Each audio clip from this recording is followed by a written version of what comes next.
आज का जो चैप्टर है वो है क्लास 8 का। एनसीईआरटी के अंतर्गत हिस्ट्री का ये चैप्टर है और इसको हम लोग देखते हैं, समझने का प्रयास करते हैं। प्रारंभिक कथन कब, कहाँ और कैसे। सबसे पहले देखिए, हम लोग जब बात करते हैं प्रारंभिक कथन, हमारे समाज में बहुत सारी चीज़ें चलती रहती हैं, बहुत सारे कथन, कहावतें, चीज़ें चलती रहती हैं। लेकिन अब इसमें किस तरीके से इतिहास छुपा हुआ है, इसको हम लोग आइडेंटिफाई करते हैं, इसको खोजने का प्रयास करते हैं। तारीखें कितने महत्वपूर्ण होती है, यानी जो डेट है, समय है, वो कितना ज़्यादा इम्पोर्टेंट है, कितना ज़्यादा महत्वपूर्ण है। एक वक्त था जब इतिहासकार तारीखों को जादू में ही खोजा करते थे। इसका मतलब क्या है, लोग सोचते थे कि डेट ही सब कुछ है। बात समझ में आ रहा है कि नहीं। पहले के बूढ़े बुजुर्गों से मिलो, वो लोग कहते हैं कि ये वाला लड़ाई कब हुआ था, उनको डेट ही सबसे बड़ा जो है चीज़ लगता है। समझ में आया कि नहीं। ये युद्ध कब हुआ था, वो कब हारा था, वो गद्दी पे कब बैठा था, ये राजा कब आया था, उसकी शादी कब हुई थी, ठीक है। यही सब क्वेश्चन जो है इतिहास में सबसे पहले हम लोग देखते रहते हैं, बातचीत करते रहते हैं। देखिए यहाँ पे भी यही चीज़ दी गई है, कब किस राजा की ताजपोशी हुई, कब कौन सा युद्ध हुआ। इन्हीं तारीखों पर गर्म बहस छिड़ी रहती है। यानी हम लोग क्या करते हैं, इन्हीं मुद्दों को सबसे ज़्यादा महत्वपूर्ण मानने लगते हैं। आम समझ के हिसाब से इतिहास को तारीख का पर्याय माना जाता है। यानी इतिहास को लोग क्या समझ लेते हैं, इतिहास को लोग समझ लेते हैं कि वो और कुछ नहीं है, बस तारीखों का लेखा जोखा है। ढेर सारे इतिहासकार यही मानते हैं, समाज में लोग यही मानते हैं कि ढेर सारी जो तारीखें मिल गई, ठीक है, वही उसको याद कर लिया और हिस्ट्री कंप्लीट हो गया, वही इतिहास हो गया। आपने भी लोगों को यह कहते हुए सुना होगा, इतिहास तो बहुत उबाऊ है। इतिहास क्या है, बहुत उबाऊ है। क्यों उबाऊ है, इसलिए है क्योंकि इसमें ढेर सारे डेट जो हैं वो याद रखने पड़ते हैं, ठीक है। बस तारीखें रटते चले जाओ और क्या ये बात सही है इतिहास के बारे में। क्या ये सवालिया निशान ये कहीं ना कहीं प्रयास कर रहा है आपको एक सोचने के लिए कि आपको ये समझ में आए कि इतिहास को बस इस तरीके से समझ पाना कितना तक सही है। क्या इतिहास जो है उसके बारे में यह धारणा कितनी सही लगती है, ठीक है। ये आपको क्वेश्चन दिया, समझाने के लिए दिया और इस पर थोड़ा विचार करने के लिए। इसमें कोई भी शक नहीं कि इतिहास अलग अलग समय पे आने वाले बदलाव के बारे में होता है। यानी इतिहास होता क्या है, इतिहास बस यही है कि हम लोग क्या बदलाव आया, किसी राजा के समय में क्या बदलाव आया, कोई दूसरी, जैसे मान लेते हैं अंग्रेज हमारे देश में आए तो क्या बदलाव आया, कोई नीति लागू किया गया तो उससे क्या चीज़ें हुई, ठीक। यही सभी चीज़ों के बारे में तो होता है इतिहास, और क्या होता है। इसका संबंध इस बात से है कि अतीत में चीज़ें किस तरीके से थी और उनमें क्या। आज देखिए, आज हम बात कर लेते हैं। देखिए हम लोग का सबसे बड़ा समस्या ये है कि हम लोग आज जिस समय में देखते हैं, हम मान लेते हैं कि सदियों से, हजारों साल से चीज़ें ऐसी ही चलती हैं। लेकिन ऐसा थोड़ी है कि जो चीज़ें आज जैसे दिखाई दे रही है वो पहले भी उसी तरीके से, ये कोई जरूरी थोड़ी। ठीक, अब हम बात करते हैं, जैसे आज हम रोज़मर्रा में जो ज़िंदगी में जो हम बात करते हैं कि रोज़मर्रा की ज़िंदगी में आसपास जो चीज़ें दिखाई दे रही हैं, जैसे एग्जाम्पल लेते हैं, हम लोग के पास आज पिज़्ज़ा दिखाई देता है, बर्गर दिखाई देता है। क्या सदियों से हमारे देश में पिज़्ज़ा और बर्गर है? क्या हमेशा से लोग पिज़्ज़ा और बर्गर खाते रहे? ठीक, इतिहास। अब देखिए ये सभी चीज़ें क्या है, ये सभी इतिहास, सब कुछ ऐतिहासिक सवाल नहीं हो सकता है, लेकिन कुछ चीज़ें जो हैं वो सही में ऐतिहासिक सवाल हो सकता है। जैसे भारत में आज रेल चल रही है, ट्रेन चल रही है, तो कितना साल पहले से ट्रेन चल रही है भाई। अब ये जो क्वेश्चन होगा वो क्या होगा, तो सही मायने में ऐतिहासिक होगा। इतिहास से इसका रेलेवेंस है कि नहीं, इस बात का जवाब कौन सा सब्जेक्ट देगा भाई, कौन सा विषय देगा। सीधा सा बात है, इसका आंसर जो है इतिहास देगा, हिस्ट्री देगा, ठीक है। अब रोजमर्रा की जिंदगी में आसपास की चीजें पर हमेशा ऐतिहासिक सवाल नहीं उठते, लेकिन स्वाभाविक तौर पर कुछ जो चीजें रहती हैं वो क्या होती हैं, ऐतिहासिक होती हैं। कुछ जो सवाल हैं वो क्या है, ऐतिहासिक है। कई बार हम उत्सुकतावश ये पूछ लेते हैं जो सही में ऐतिहासिक होती है। किसी व्यक्ति को सड़क किनारे चाय की घूंट भरते आप इस बात पर हैरान हो सकते हैं कि चाय या कॉफ़ी पीने का चलन कब से शुरू हुआ होगा। भाई आज हम मान लेते हैं कि हमारे देश में लोग जो है, आज तो कोई देश का ऐसा कोना बाकी नहीं है जहाँ पे लोग चाय नहीं पीते हैं, ठीक है। गली और नुक्कड़ पे हर जगह जो है आपको चाय का स्टॉल दिखाई दे देता है। लेकिन क्या आज जो ये चीज़ें इतनी कॉमन हैं, क्या पहले भी इतनी ही कॉमन थी? क्या चाय आज से 200 साल 300 साल पहले भी इतना ज़्यादा कॉमन था क्या? इसका आंसर है नहीं। तो फिर ये कितना साल पहले आया? अब देखिए ये एक एग्जाम्पल, ठीक। चाय जो है क्या है, एक एग्जाम्पल है, ठीक, जिससे हम इस बात को समझने का प्रयास कर रहे हैं। रेलगाड़ी की खिड़की से बाहर झांकते हुए आपके जहन में यह सवाल उठ सकता है कि रेल का निर्माण कब हुआ, रेलवे कब बना? रेलगाड़ी के आने से पहले लोग दूर दूर तक यात्रा किस तरीके से कर पाते थे? सुबह अखबार को देखते हुए यह सवाल आप पूछ सकते हैं कि अखबार जो है वो कब से आया भारत में या किसी देश में कब आया, ठीक है। जब अखबार नहीं था तो लोग किस तरीके से न्यूज़ को पढ़ा करते थे, ठीक है। बहुत सारे सवाल हैं और इन चीज़ों को समझना बहुत जरूरी है।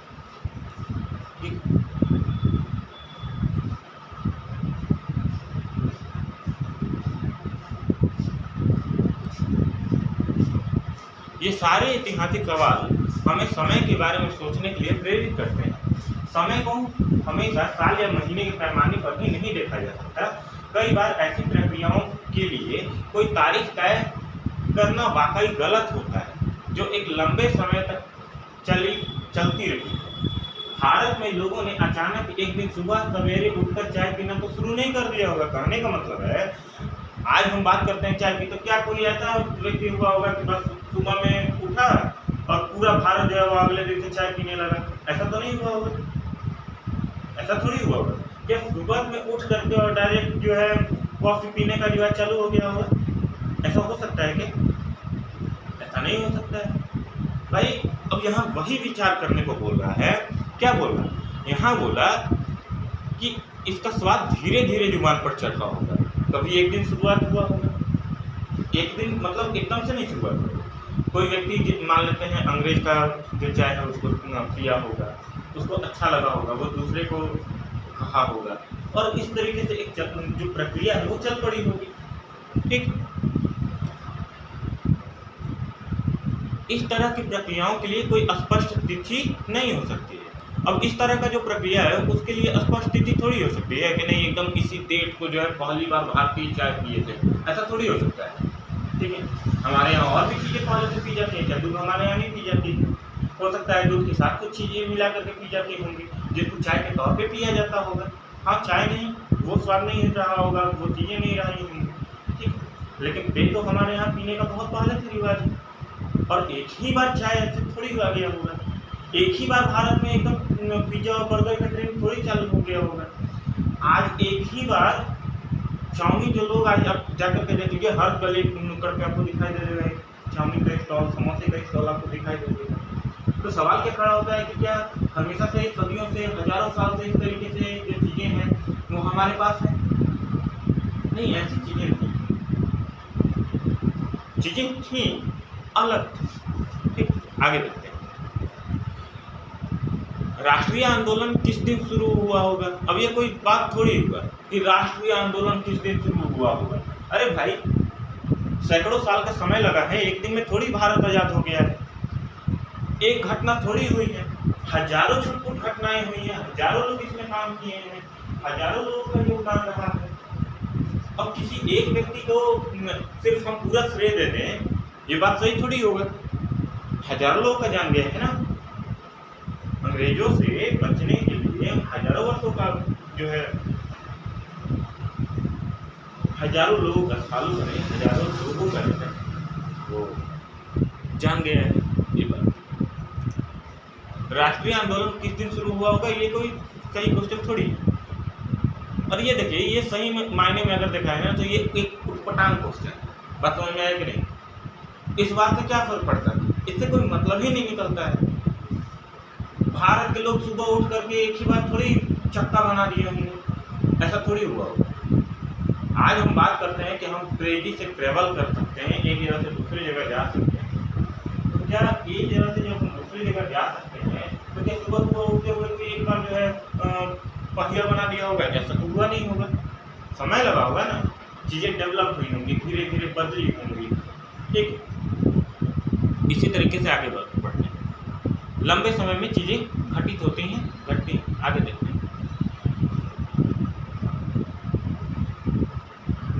अब ये सब जो कहना है ये सभी संभव नहीं है। ये सब बात का जो क्वेश्चन है ये मतलब एक उटपटांग क्वेश्चन है, सीधा सा बात है। ठीक है, इन सभी का आंसर ना जरूरी है और दूसरे मायने में अगर देखा जाए तो ये सभी जो क्वेश्चन है इसका कोई मतलब नहीं बनता है। ठीक है, आगे चलते हैं। ये सारी चीज़ें एक लंबे समय में घटित हुई हैं। ऐसे में हम सिर्फ एक अवधि की ही बात कर सकते हैं, एक लगभग सही अवधि के बारे में बता सकते हैं जब वे खास बदलाव दिखाई देने शुरू हुए। ठीक है, हम बात कब करना चालू करते हैं? किसी चीज़ के बारे में बात तब करते हैं जब वो चीज़ें कॉमन होने लगती हैं, मतलब खास एकदम से नहीं रह जाती हैं, तब उसका चर्चा ज़्यादा होता है। बात समझ में आई नहीं? ठीक है, आज हम क्या करते हैं, चीज़ों का एडवर्टाइजमेंट करवाते हैं कि नहीं करवाते हैं? ठीक है, 10 तरह के प्रोडक्ट हैं, उन सभी का विज्ञापन आता रहता है कि नहीं आता रहता है टीवी पे? अगर टीवी पे विज्ञापन आता रहता है तो हम उसका पर्पस क्या है? उसका पर्पस यही है कि हर लोग को उसके बारे में पता हो, यही मतलब है ना, और तो कोई बहुत बड़ा बात है नहीं। ठीक,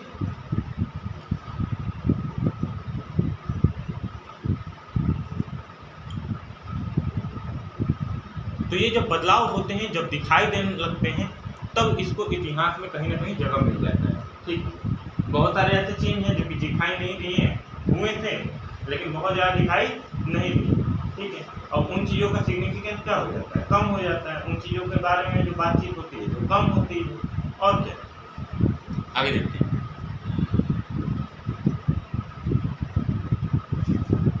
एक समय था जब युद्ध और बड़ी घटनाओं का ब्यौरा को ही इतिहास मान लिया जाता था। यानी एक समय ऐसा था जब इतिहासकार ये माना करते थे कि बड़ी बड़ी जो घटनाएं हो रही हैं उन्हीं को क्या माना जाए? इतिहास माना जाए।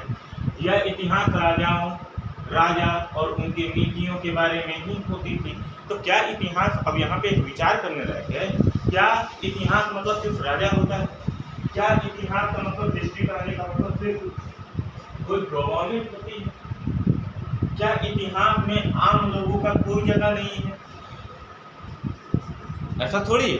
कोई राजा राजा तब है जब उसकी प्रजा है, और जब प्रजा के ऊपर जो चीजें चल रही हैं उसको इतिहास के तौर पर जगह क्यों नहीं है? ठीक है, अब यहाँ पे कहीं ना कहीं ये क्या कर रहा है, ये एक प्रश्न उठा रहा है। यह इतिहास राजा और उनकी नीतियों के बारे में होता था। इतिहासकार यह लिखते थे कि कौन से साल राजा की उनको ताज पहनाया गया, किस साल उसका विवाह हुआ, किस साल उसके घर में बच्चे पैदा हुए, कौन से साल उसके लिए लड़ाई लड़ी। मतलब उसी के इर्द गिर्द पूरा का पूरा जो है इतिहास क्या हो रहा है, घूम करके रह जा रहा है। दूसरा कोई ज़्यादा मैटर जो है सामने नहीं आ रहा है। ठीक है, अब ये कहाँ तक सही है?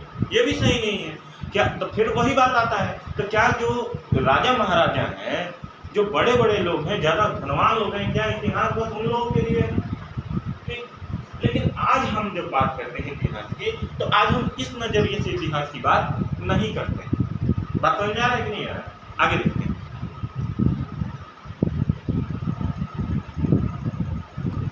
इस तरह की घटनाओं के लिए निश्चित तिथि बताई जा सकती है। अब देखो, राजा क्योंकि एक व्यक्ति है और उसके बारे में 10 लोग हैं और तामझाम पूरा लिखे हुए हैं। ठीक है, तो उनका चीज़ों का इतिहास जान पाना कोई मुश्किल काम नहीं होता है। राजा कब हुआ, उसके घर में कोई जो है कौन सी नीति कब इंट्रोड्यूस किया, वो चीज़ें किस तरीके से बदली, वो क्या किया, ये सभी चीज़ें कोई बहुत ज़्यादा महत्व नहीं रखता है। ठीक है, ये सभी चीज़ें मतलब कहने का मतलब है कि आसानी से मिल जाता है। और फिर वही बात आकर के खड़ा हो जाता है कि क्या इतिहास जो है सिर्फ राजा और रानी के लिए, क्या उनके इर्द गिर्द घूमने के लिए? ठीक, ये सवाल खड़ा हो जाता है। अब इतिहास बहुत सारे दूसरे मुद्दे और दूसरे सवालों के बारे में भी लिखा जाने लगा है। ठीक है, वे इस बात पर ध्यान देते हैं, कौन बात करते हैं? ये सही बात करते हैं इतिहासकार। इतिहासकार वो व्यक्ति हैं जो इतिहास के बारे में लिखना, इतिहास के बारे में खोजना, इतिहास के बारे में समझना में रुचि रखते हैं और उनका जीवन इन्हीं चीज़ों के ऊपर काम चलता है। उनका पूरा का पूरा जो काम जो है वो इन मुद्दों के ऊपर रहता है। इन्हीं को हम क्या बोलते हैं? इन्हीं को हम इतिहासकार बोलते हैं। ठीक, आगे देखते हैं।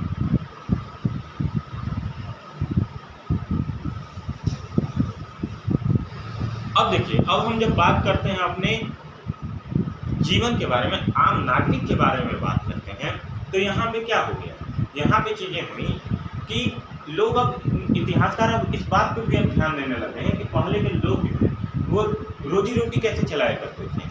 आज जिस तरीके से रोजी रोटी जो कहानी का समय, आज तो बहुत सारे ऐसे लोग हैं जो कि यूट्यूब वगैरह से करोड़ों रुपये कमा लेते हैं। ठीक, क्या आज से 200 साल पहले भी यूट्यूब था? आज जो है 10 तरह के एक्टर टेलीविजन पे काम करके करोड़ों रुपये कमा लेते हैं, और सिर्फ कमा ही नहीं लेते हैं, एक समाज में उनका अलग पहचान, एक अलग प्रतिष्ठा होती है। तो फिर सवाल खड़ा होता है, क्या आज जो चीज़ें हैं जो पहले भी इसी तरीके से थी? ठीक है, समझ में आ रहा है नहीं आ रहा? ठीक, तो आज जो चीज़ें हैं वो बहुत बदल गई पहले की अपेक्षा, और आज तो इन सभी मुद्दों को भी आज जो है इतिहास के अंतर्गत लिया जाता है।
तो ये जो चीज़ें हैं बहुत ज़्यादा क्या हो जाती हैं, इम्पॉर्टेंट हो जाती हैं। आगे देखते हैं।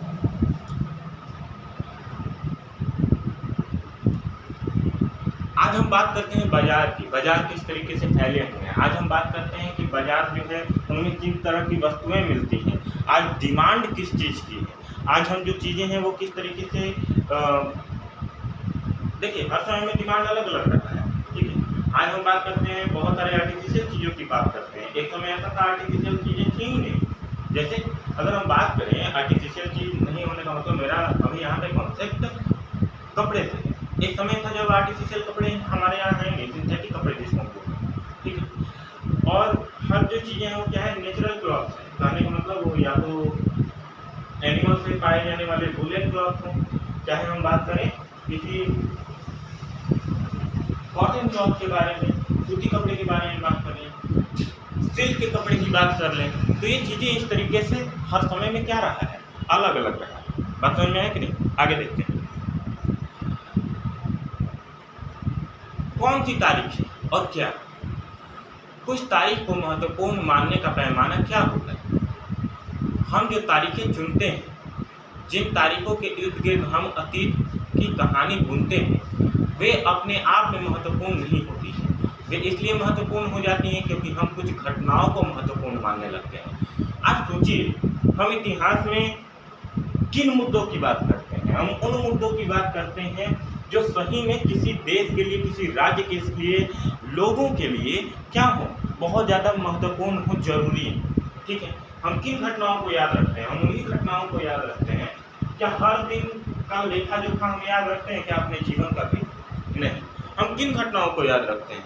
हम उन घटनाओं को याद रखते हैं जो हमारे लिए खास होती है, जैसे बर्थडे, एनिवर्सरी। ये देखिए, ये क्या है, ये चीज़ें हमारे जीवन के हिसाब से क्या है, महत्वपूर्ण है।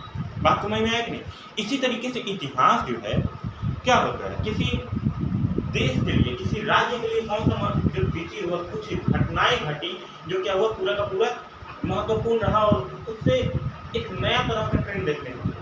जैसे अगर हम भारतीय इतिहास में देखें तो चौरी चौरा कांड हमको याद आता है। ठीक है, क्यों आता है भाई? भारत को एक अस्पद जो है एकदम करके रख दिए। ठीक है, जालियांवाला बाग का कांड हमको याद आता है। क्यों याद आता है? ये ऐसी घटनाएं हैं जिसको जिक्र करते हुए हम जो है मतलब समय नहीं लगता है, बस तुरंत जो है दिमाग पे चली जाती है। क्यों आ जाती है? इसलिए आ जाती है क्योंकि इसने पूरे भारत को एक झकझोर करके रख दिया था। तो कुछ जो घटनाएं हैं वो क्या है, बहुत ज़्यादा इस तरीके से महत्वपूर्ण हो जाती है। आगे देखते हैं।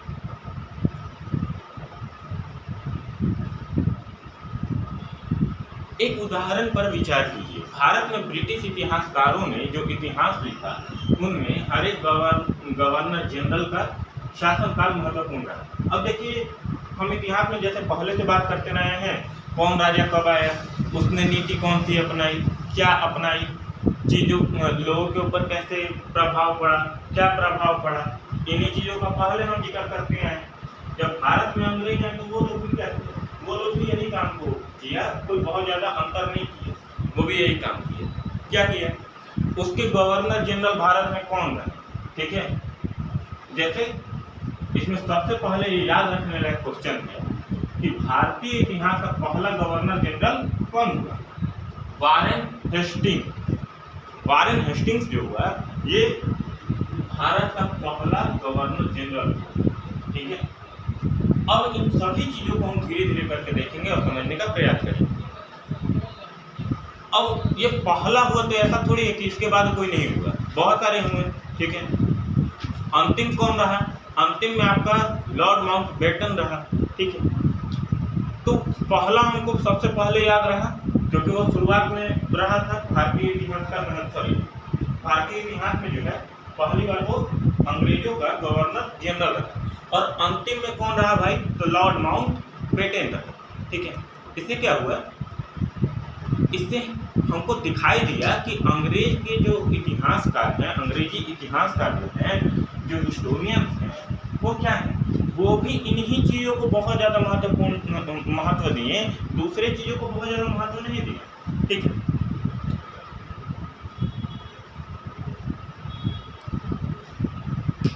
अब देखो, ये कुछ अंग्रेजी गवर्नर जनरल के नाम दिए गए। ठीक है, ये धीरे धीरे जैसे एक आया, फिर दूसरा आया, फिर तीसरा आया, इस तरीके से ये क्या किया, ये भारत में है और भारत में आकर के एक तरीके से भारत के ऊपर बहुत ज़्यादा शासन किया। इनकी की नीतियाँ जो है भारत में इंट्रोड्यूस हुई, भारत में लागू हुई, यही चीज़ें इस तरीके से चलती हैं। आगे देखते हैं।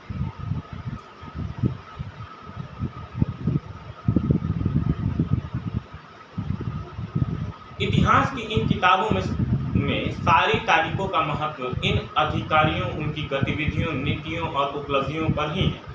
अब देखो, मेनली लोग बात क्या किए हैं, तो बात ये की है कि ये आया तो कौन सा वो जो युद्ध है वो लड़ा, किसके साथ युद्ध लड़ा, पॉलिसी क्या रही, सर्कमस्टांसेस क्या रहे।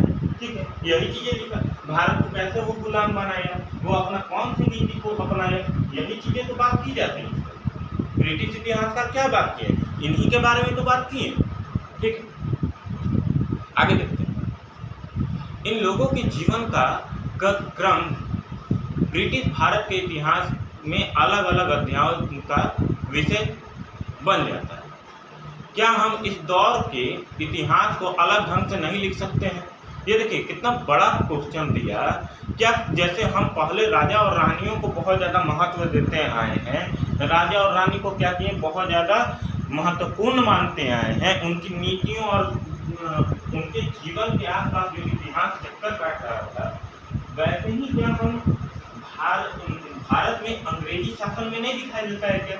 क्या हम इसको अलग तौर पे नहीं लिख सकते हैं क्या? क्या उस समय लोगों के ऊपर क्या प्रभाव पड़े, इन चीज़ों को हम जिक्र नहीं कर सकते हैं क्या?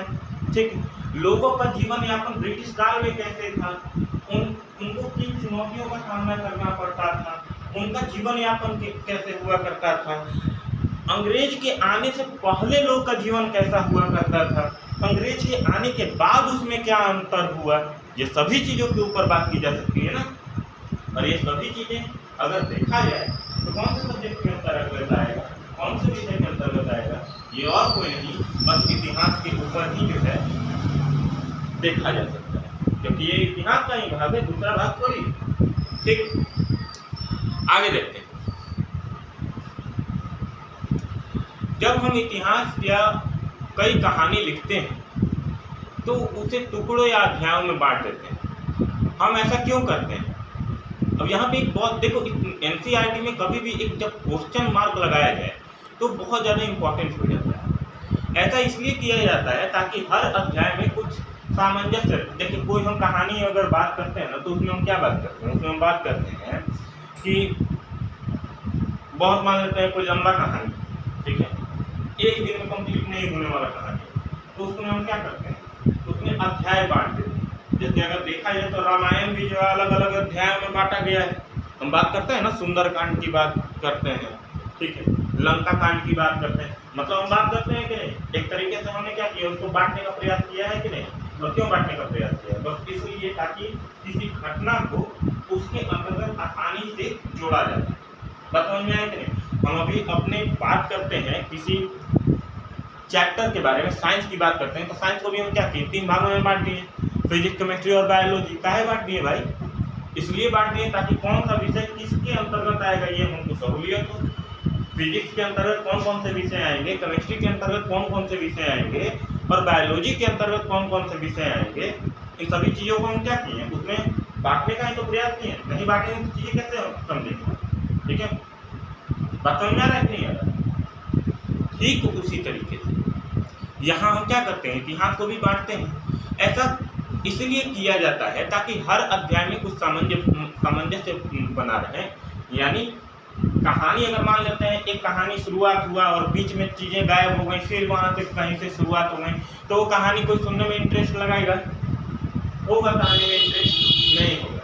मान लेते हैं कोई एक मूवी देख रहे हैं, उसमें कोई एक व्यक्ति, कोई एक हीरो है, ठीक है, वो शुरू में आता है, ठीक है, बीच में उसका रोल होने के बावजूद उसका रोल कोई दूसरा व्यक्ति निभाता है, और अंतिम में जाकर तो उसी का रोल कोई दूसरा व्यक्ति निभाता है। वो क्या हो जाएगा? फिल्म फ्लॉप हो जाएगा। कोई सीरियल में आप लोग देखे होंगे, एक जो कोई रोल है एक व्यक्ति निभा रहा था, उसको छोड़ दिया, दूसरा आया, तीसरा आया, पता चलता है सीरियल में बैठ जाता है। आप लोग देखे होंगे इन चीज़ों को। ठीक वही कहानी यहाँ पे थी। आगे देखिए, तो इतिहास में हम लोग क्या चाहते हैं? हम चाहते हैं कि उसको सिर्फ याद ना रखा जाए, उसको एक रुचिकर तरीके से रखा जाए, ताकि उसको समझने में, उसको सुनने में भी क्या हो, एक इंटरेस्ट बना रहे। ठीक है, अगर देखा जाए तो हिस्ट्री है ही क्या? तो हिस्ट्री वो है जो पुरानी घटनाएं हैं उसमें क्या मैसेज मिलता है, यही तो है, और तो कुछ है नहीं। पुरानी घटनाएं जो घटित हुई हैं उससे हमें क्या सीखने को मिलता है, यही तो हम समझने का प्रयास करते हैं। इतिहास कोई राजा कौन सी पॉलिसी लाया, कौन सी नीति लाया, और नीति लाने से उसका प्रभाव क्या पड़ा जनता के ऊपर, हम इन्हीं चीज़ों को तो देखने का प्रयास करते हैं।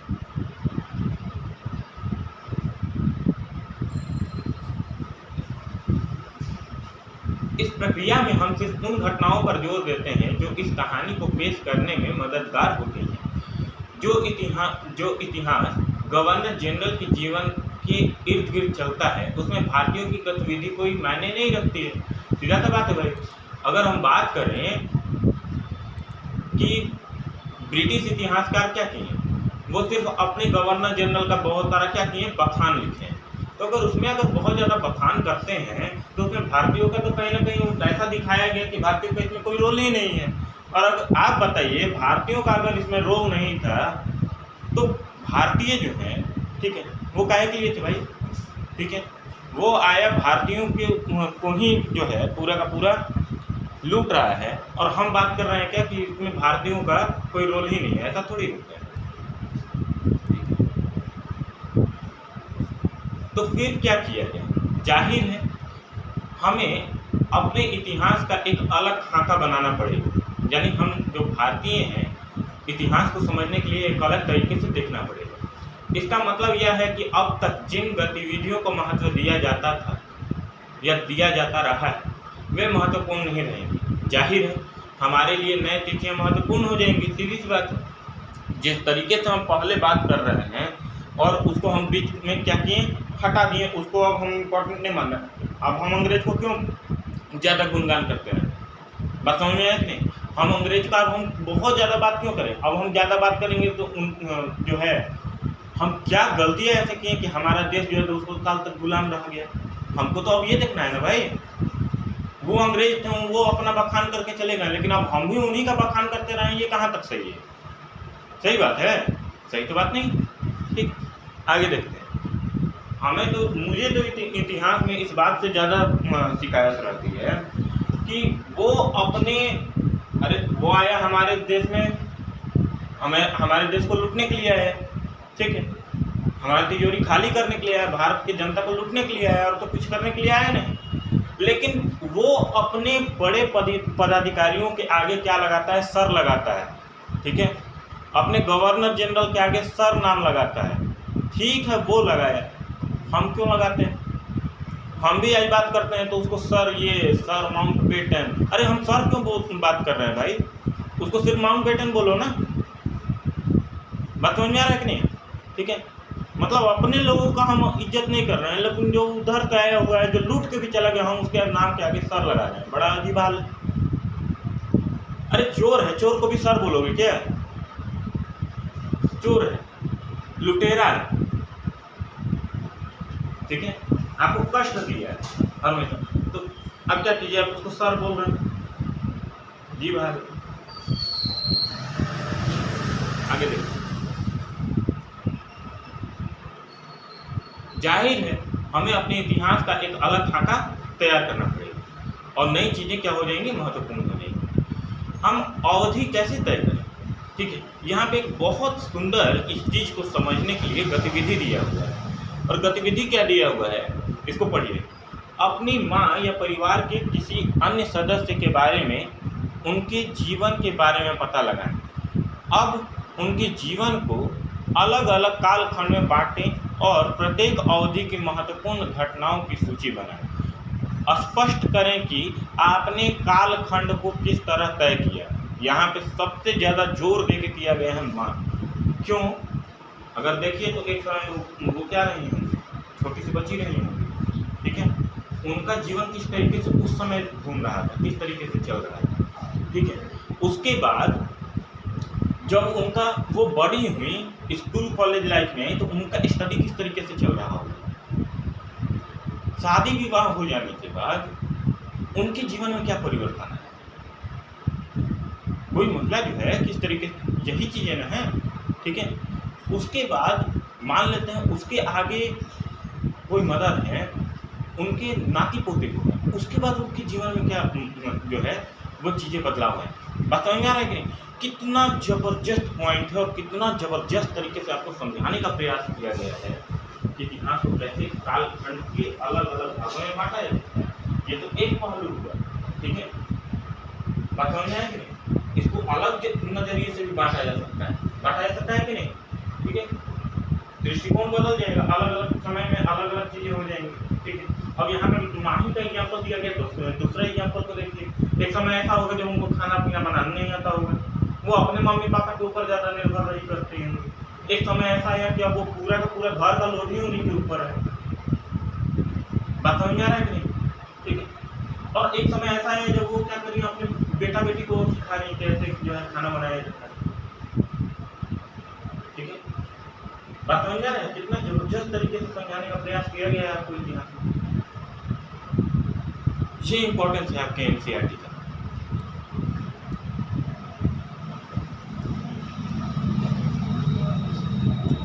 हम अवधियां कैसे तय करते हैं? 1817 में स्कॉटलैंड के एक अर्थशास्त्री और राजनीति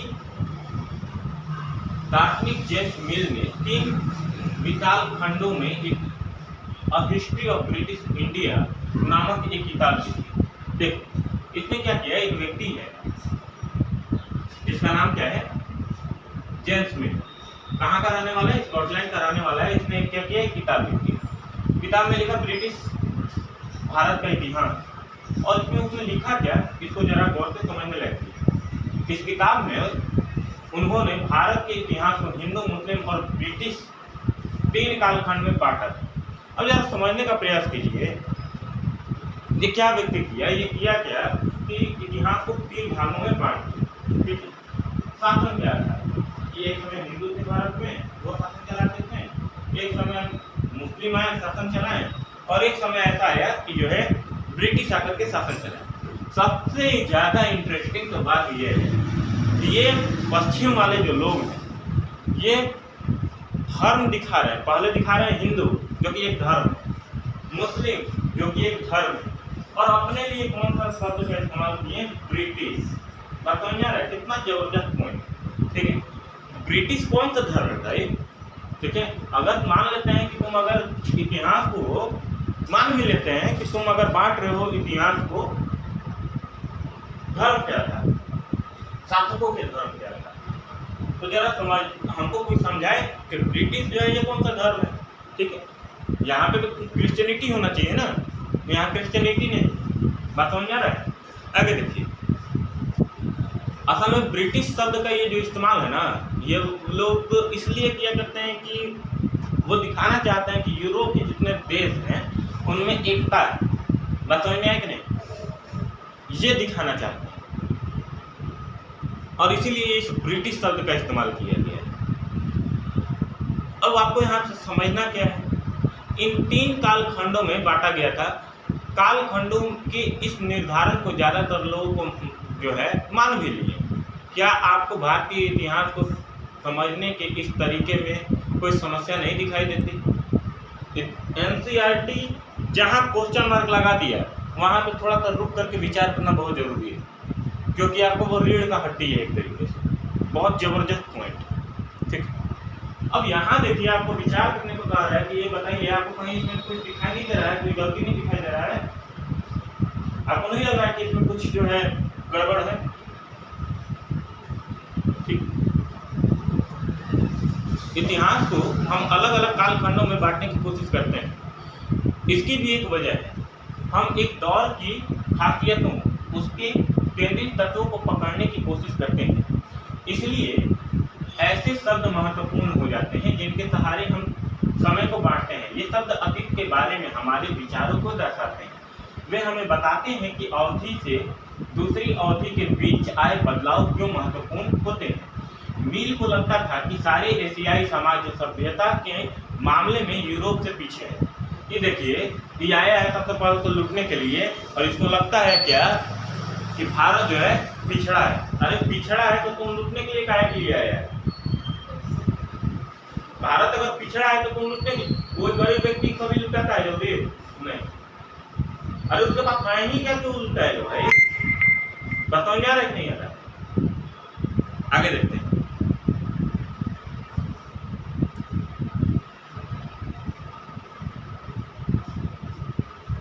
इतिहास की उसकी समझदारी ये थी कि भारत में अंग्रेज के आने से पहले यहाँ हिंदू और मुस्लिम तानाशाहों का राज चलता था।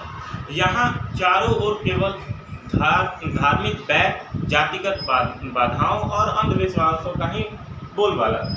ये लोग हमारे देश को स्नैक एंड चार्मर का देश कहा करते थे, मतलब सांप और सपेरों का देश। हम लोग को ये क्या समझते थे, इस बात से आप अंदाजा लगा सकते कि भारत कौन सा देश है? भारत वो देश है जहाँ सांप और सपेरे लोग, ये और कुछ नहीं। भारत को एक बदनाम करने का, भारत जो है उसको नीचा दिखाने का एक तरीका था। और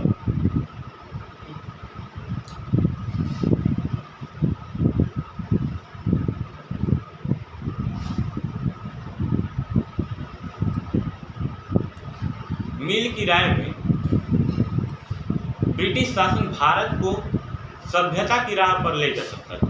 इस काम के लिए जरूरी था कि भारत में यूरोपीय शिष्टाचार, कला, संस्थानों और कानूनों को लागू किया जाए। मतलब उनका कहना था, यानी ये मिल का कहना है कि ब्रिटिश शासन भारत में आया है तो इससे क्या होगा, भारत के लोगों को फायदा होगा। ठीक है, भारत के लोगों के पास शिष्टाचार नहीं है, ये भारत के लोगों को शिष्टाचार दिखाने हैं। भारत के लोगों के पास कला नहीं है, उनको समझ नहीं है, उनके पास किसी तरह का ज्ञान इस तरह का नहीं, कलात्मक क्षेत्र में ज्ञान नहीं है, ये मिल का कहना था। ठीक है, लेकिन ये बात सही थोड़ी है। हमारे यहाँ तो हजारों साल से ऐसे मंदिर खड़े हैं जिसको आज मॉडर्न साइंस से बना पाना मुश्किल या कह लीजिए नामुमकिन है। ठीक है, हमारे पास ऐसे ऐसे मंदिर हैं जो कि अपने आप में एक अजूबा है। म्यूजिकल पिलर्स की बात कर लीजिए। ठीक है, दक्षिण भारत में एक मंदिर है जिसके पास क्या है, बहुत सारे खंभे हैं जिसको आप जब टैप करते हैं, जब उसको जा करके आप थपथपाते हैं, उसमें से अलग अलग तरह की ध्वनि निकलती है, अलग अलग तरह की जैसे अलग अलग इंस्ट्रूमेंट जैसे काम करता है। तबला जैसे आवाज़ निकलता है, ठीक है, ड्रम जैसे आवाज़ निकलता है, हारमोनियम जैसे आवाज़ निकलता है, उस तरह की ध्वनि निकलती है उसमें। ठीक है, और ये हमें क्या बताने आए थे, ये हमें बताने आए थे कला, कि कला कैसे बनाया जाता है, कला किया कैसे जाता है। हमारे यहाँ ये कानून सिखाने आए थे, कानून किस तरीके से पालन किया जाता है। ठीक है, कानून की वजह से भारत को ये सब बनाने आए। खैर, ये इनका व्यक्तिगत मामला है, कोई व्यक्ति समझने के लिए तो कुछ भी समझ सकता है, इसमें क्या फर्क है। मिल ने तो यहाँ तक सुझाव दे दिया कि अंग्रेजों को भारत को सारे भूभाग पर कब्जा कर लेना चाहिए ताकि भारतीय जनता को ज्ञान और सुखी जीवन प्रदान किया जा सके। उसका मानना था कि अंग्रेजों की मदद से के बिना भारतीय यानी हिंदुस्तानी कभी प्रगति नहीं कर सकते, यानी भारत को एक प्रगति पर ले आने आए। ठीक है, कितना इंटरेस्टिंग सवाल है। ठीक है, भारत के क्या करने आए थे, सभ्यता सिखाने आए थे, भारत के ये लोग प्रगति करने आए थे। ठीक है,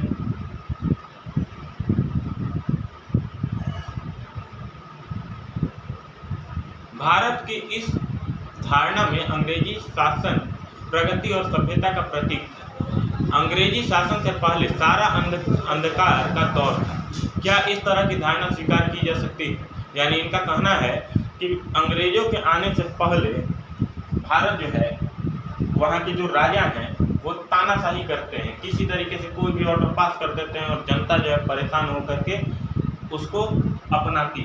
इनका ये कहना है। ठीक है, इनका ये कहना था कि भारत के जितने भी शासक हुए हैं उनमें किसी तरह का सोच और विचार नहीं है। ठीक है, ये किसका मानना है, इसका मानना है। और ये यहाँ तक कह रहा है कि अंग्रेज जो है पूरे भारत को कब्जा कर रहे हैं, एक जो हिस्सा है उसके कब्जा कर रहे हैं और अपने यहाँ का जो नीति है, अपने यहाँ का जो कानून है उसको क्या करें, भारत में लागू करें। क्या इतिहास के किस दौर को हिंदू या मुसलमान के दौर में पाना सही है? क्या सवाल खड़ा होता है कि हम इतिहास को सिर्फ हिंदू और मुस्लिम शासकों के आधार पर हम बात कर रहे हैं, ये सही है क्या? अगर सही है तो क्या उस दौर में जब एक धर्म का कोई व्यक्ति शासक है, क्या उस समय दूसरे धर्म के लोग नहीं हैं उस देश में? बात समझ में आ रहा है कि नहीं? एक समय मान लेते हैं कोई राजा है जो कि कोई ए धर्म का है, तो उस समय बी धर्म भी तो है। मान लेते हैं हिंदू राजा है तो मुस्लिम भी तो हैं उस देश में, और अगर मुस्लिम राजा है तो क्या हिंदू वहाँ पे नहीं है? सभी तो है ना। ठीक है, जनता तो हिंदू भी होगी, मुस्लिम भी होगी, शासक कोई भी हो।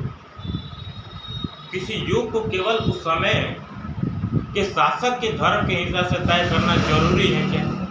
क्या जरूरी है कि बस कहीं का इतिहास जो है उसको हम धर्म के हिसाब से ही देखें, ये जरूरी है क्या? अगर हम ऐसा करते हैं तो इसका मतलब यह कहना चाहते हैं कि औरों के जीवन और तौर तरीके का कोई महत्व नहीं है। क्या सिर्फ राजा के धर्म को देखेंगे तो क्या दूसरे जो लोग हैं उस देश में उन लोगों का कोई महत्व रह गया? कोई महत्व नहीं रहा। बस समझ में आया कि नहीं? तो क्या ये तरीका सही है? जेम्स स्मिथ जो कह रहा है वो सही है क्या? भाई हमको तो सही नहीं लगता। आगे देखते हैं। अंग्रेजों द्वारा सुझाए गए वर्गीकरण के अलग हटकर इतिहासकार भारतीय इतिहास को आमतौर पर प्राचीन, मध्यकालीन और आधुनिक काल में बांटकर देखते हैं। हाँ देखिए, इतिहास को बांटना जरूरी है ताकि उसका बढ़िया से स्टडी हो, लेकिन फिर सवाल खड़ा होता है वो तरीका सही नहीं। अब प्राचीन, मध्यकालीन और आधुनिक काल जो है उसको हम क्या करते हैं, आज मानते हैं, और ये कहीं ना कहीं ठीक ठाक लगता है, क्योंकि इससे किसी धर्म को, किसी जाति को कोई बहुत ज़्यादा अंतर पड़ने वाला नहीं। ये चीज़ें क्या है, कुछ नहीं, ठीक है। तो ये कुछ तरीका जो है ठीक ठाक लगता है। इस विभाजन की भी अपनी समस्याएं हैं। देखो, हर जो पॉलिसी होती है, हर जो चीज़ होती है, उसका कुछ ना कुछ प्लस पॉइंट और कुछ ना कुछ निगेटिव पॉइंट होता ही है, ठीक। लेकिन जरूरी नहीं है कि जिसमें ज़्यादा पॉइंट सही दिखाई दे रहा है, पॉजिटिव दिखाई दे रहा है, तो उसमें हो सकता है कुछ कम निगेटिव पॉइंट दिखाई दे, ठीक। तो इसके साथ थोड़ा समस्याएं जो है कम है। उसमें तो बहुत ज़्यादा लोग ऐतराज़ करते हैं। बस समझ में आए कि नहीं? सबसे पहले तो यही ऑब्जेक्शन लगाते हैं कि एक तरफ हिंदू, दूसरी तरफ मुस्लिम, तीसरा कहो क्रिश्चियनिटी, तो नहीं ब्रिटिश। तो मतलब थोड़ी ये कुछ इसी तरीके से है जो लोग अपना बखान, अपना रिस्पेक्ट खुद देते हैं और अपने नाम के साथ सामने खुद से ही लगा देते हैं। बात समझ में आया कि नहीं? आगे देखते हैं। इतिहास को इन कालखंडों में बांटना, ये कहीं ना कहीं ये भी आया पश्चिम से ही, लेकिन ये तौर तरीका जो है ठीक है। अब देखिए, अब आधुनिक काल पे जरा गौर कीजिए।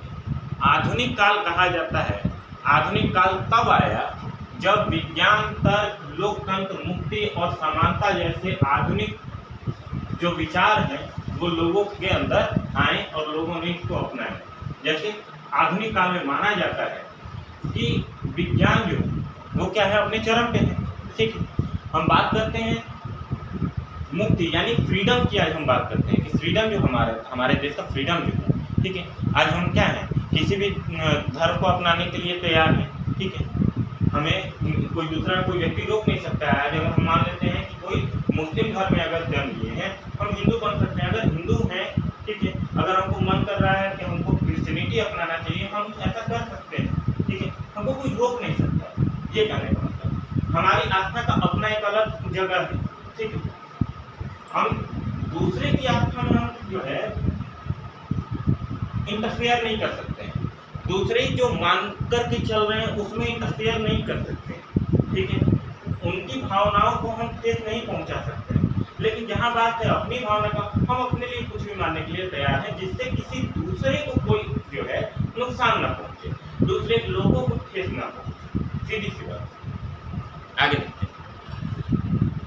पश्चिम में आधुनिक काल को तर्क, विज्ञान, लोकतंत्र और मुक्ति के आधार पर आधुनिक कहा जाता है। तो फिर इस हिसाब से तो ब्रिटिश शासन में, अंग्रेजों के शासन में आधुनिक का आधार पर आया ही नहीं।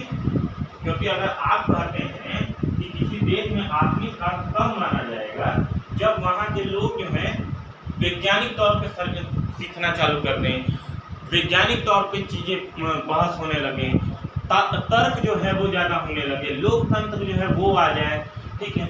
मुक्ति यानी फ्रीडम, यहाँ पे मुक्ति मतलब फ्रीडम है, ठीक है। फ्रीडम ज़्यादा से ज़्यादा हो जाए, ठीक है। तो अगर ऐसा देखा जाए तो अंग्रेजों के समय तो भारत में ऐसा हुआ ही नहीं ना, क्योंकि अंग्रेज जब आए, देखिए यहाँ पे यही चीज़ें आपको समझाई गई हैं कि अंग्रेजों के समय तो ये चीज़ें ऐसी थी ही नहीं ना। भारत समानता था, भारत में समानता कहाँ था। धर्म जो है एक दूसरे को दिखा रहा है कि हम ज़्यादा सुपीरियर हैं, हम ज़्यादा सुपीरियर हैं। एक जाति दूसरी जाति को कह रही है कि हम ज़्यादा सुपीरियर हैं, हम ज़्यादा सुपीरियर हैं। बात समझ में आए कि नहीं? तो अंग्रेज काल में तो ये बहुत ज़्यादा दिखाई दे रहा है, क्योंकि अंग्रेजों का तो पॉलिसी ही रहा था बांटो और राज करो की नीति। तो बांटो और राज करो की नीति के हिसाब से अगर देखा जाए, भेद करो और जो है उस पर राज करो की नीति है, तो इस हिसाब से देखा है तो भारत में तो और ज़्यादा क्लास बढ़ा है, हिंदू और मुस्लिम के बीच क्लास बढ़ा है, ठीक है। यही नहीं, जाति में भी क्या हो गया, चीजें ज्यादा बदल गई, ठीक है। अब यहाँ अगर देखा जाए तो फिर तो ये कहना गलत होगा कि अंग्रेजी शासन के समय जो है भारत आधुनिक दौर में है, ये कह पाना ही अपने आप में गलत हो जाएगा। ठीक, स्वतंत्रता हमारे यहाँ नाम ही निशान नहीं था। ठीक है, ना आप अपने मर्जी से कोई चीज़ लिख सकते थे, ना पढ़ सकते थे, ना अंग्रेजों के खिलाफ बोल सकते थे, ना सभा कर सकते थे। सभा किए तो क्या हुआ, जलियांवाला बाग कांड हुआ था। बस समझ आ रहा है कि नहीं? तो फ्रीडम किस चिड़िया का नाम है भाई? उन्हीं का तौर तरीका है, हम उन्हीं के हिसाब से सीख रहे हैं, उन्हीं के हिसाब से कह रहे हैं। वो कह रहे हैं आधुनिक काल, उनका कहना है कि भारत में जब अंग्रेज आ गए तो क्या हो गया, आधुनिक काल आ गया। तो अगर आधुनिक काल आ गया अगर अंग्रेजों के आने के साथ ही, तो फिर सवाल खड़ा होता है कि हम बात किसको करते हैं, आधुनिक काल में मानते किसको है? यहाँ पे चीज़ें क्या हो जाती हैं, अपने आप में ही सवाल के निशान पे आकर के रुक जाती हैं। बात समझ में आया कि नहीं? तब भारतीय इतिहास कहते हैं कि वो हमारा आधुनिक काल नहीं था, वो क्या था, वो औपनिवेशिक काल था। जब कोई एक देश जो है किसी दूसरे कमजोर देश को जाकर के शासन किया, उपनिवेश बनाया, अपने फायदे के लिए क्या किया, इस्तेमाल किया। ठीक है, मेरे हिसाब से तो इसको एक पैरासाइटिक ईरा बोलना चाहिए। ठीक है, पैरासाइटिक ईरा क्यों? जिस तरीके से एक मच्छर या फिर इसी तरीके से खून चूसने वाले जो लोग, खून चूसने वाले जो कीड़े मकोड़े या इंसेक्ट्स हैं, ठीक है, वो किसी दूसरे को अपने फायदे के लिए क्या करते हैं, खींचते हैं, अपने किसी दूसरे के हिसाब से क्या करते हैं, फायदा उठाने की कोशिश करते हैं। अंग्रेज इससे अलग थोड़ी किए हैं। भारत के जो पूरा का पूरा वेल्थ था उसको मच्छर की तरह चूस ही तो रहे थे, और क्या कर रहे थे, उसका कोई फायदा थोड़ी कर रहे थे। ठीक है, फायदा किया है क्या? नहीं। अब कोई ये कहे कि नहीं अंग्रेजों के आने से बहुत सारा भारत में फायदा हुआ है, हाँ, तो मच्छर भी काटता है तो एक फायदा जरूर होता है। क्या होता है फायदा? आपको पता चल जाता है कि मच्छर कितना कैसे काटता है, आपको यह भी पता चल जाता है कि मच्छर काटता है तो दर्द होता है, आपको यह भी पता चल जाता है कि मच्छर काटता है तो जो है मच्छर के काटने में और कुत्ते के काटने में क्या अंतर होता है? फायदा तो तब भी, ऐसा थोड़ी है। एक से एक लोग हैं, एक से एक तर्क है, देखते जाइए, सुनते जाइए। उपनिवेशवाद का मतलब क्या है? उपनिवेशिक कौन होते हैं, क्या होता है उपनिवेशिक? इस किताब में आप पढ़ेंगे कि किस तरह अंग्रेजों ने हमारे देश को जीता और स्थानीय नवाबों और राजाओं को दबाकर अपने शासन को किस तरीके से स्थापित किया। अगर आप देखें कि किस तरीके से उन्हें आर्थिक अर्थव्यवस्था व समाज पर नियंत्रण स्थापित किया, अपने सारे खर्चे को निपटाने के लिए किस तरीके से राजस्व वसूल किया, अपनी जरूरत की चीज़ों को सस्ती कीमतों पर खरीदा और निर्यात करने के लिए महत्वपूर्ण फसलों की खेती कराई, और इन सारी कोशिशों के कारण क्या बदलाव आए, आप ये सभी देख पाएंगे, जान पाएंगे कि ब्रिटिश शासन के कारण यहाँ की मूल मान्यताओं और पसंद नापसंद, रीति रिवाज और तौर तरीके में क्या बदलाव है। जब एक देश पर दूसरे देश के दबदबे से इस तरह के राजनीतिक, आर्थिक, सामाजिक और सांस्कृतिक बदलाव आते हैं तो इस प्रक्रिया को हम क्या बोलते हैं? औपनिवेशिकरण कहते हैं। जरा